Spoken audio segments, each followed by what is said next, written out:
பையன் இருக்கான். பாப்பா விட்டுட்டு என்னால எங்கேயும் போக முடியல. பிகாஸ் எனக்கு சப்போர்ட்டுக்குன்னு யாருமே கிடையாது. என்னோட ஹஸ்பண்ட் நானும் பாப்பா மட்டும்தான். ஸோ அந்த டைம்ல நான் யோசிச்சுட்டு இருந்தேன், எனக்கு ஒரு ஒர்க் ஃப்ரம் ஹோம் இருந்தா நல்லா இருக்கும் அப்படின்னு. நிறைய ஒர்க் ஃப்ரம் ஹோம் பார்த்து எதுவுமே எனக்கு செட் ஆகல. இன்னொரு விஷயம், என்னோட பெரிய பெரிய கோல் என்னன்னு பாத்தீங்கன்னா, எனக்கு ஒரு ஆண்டர்பிரனர் ஆகணும்ன்றதுதான் என்னோட பிக் கோல். ஆண்டர்பிரனர் ஆகும், ஒரு பிசினஸ் உமனா மாறும் அப்படின்னு பாத்தீங்கன்னா ஒன்லி பிகாஸ் ஆஃப் பிசினஸ். நம்ம பிசினஸ் பண்ணா மட்டும்தான் நம்ம என்ன பண்ண முடியும், ஒரு பிசினஸ் உமனாவோ ஒரு பிசினஸ் மேனாவோ மாற முடியும்.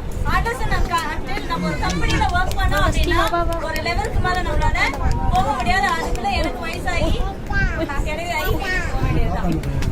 என் பையன் சம்பாதிச்சு அதுலதான் நான் இருக்கேன். பட் என்னோட ட்ரீம் அது கிடையாது. என் பிள்ளைக்கு என்னோட ஃபியூச்சர் ஜெனரேஷனுக்கு நான் பெரிய டெஸ்டினியவே நான் வந்து பில்ட் பண்ணணும் அப்படின்றதான் ட்ரீம், என்னோட ட்ரீம். ஸோ அந்த ட்ரீமை இந்த ஆக்சஸ் இந்தியால இந்த கம்பெனில நான் ஃபுல்ஃபில் பண்ண முடியும்னு சொல்லி பிலீவ் பண்ணி நான் இங்க வந்திருக்கேன். Very good.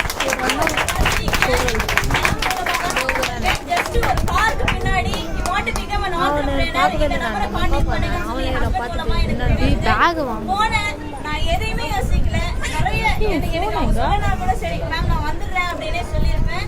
மேம் ஒருத்தங்களுக்காக தான் நான் இங்க உள்ள வந்தேன், வேற எதையுமே நான் நினைக்கல. அவங்க சொன்னா நான் ஃபாலோ பண்ணேன். இன்னைக்கு நான் நினைவு பேசுறேன். Thank you so much ma'am. Thank you. So இங்க பாத்தீங்கன்னா 3000 இவங்களோட இன்கம் வந்துருக்கு.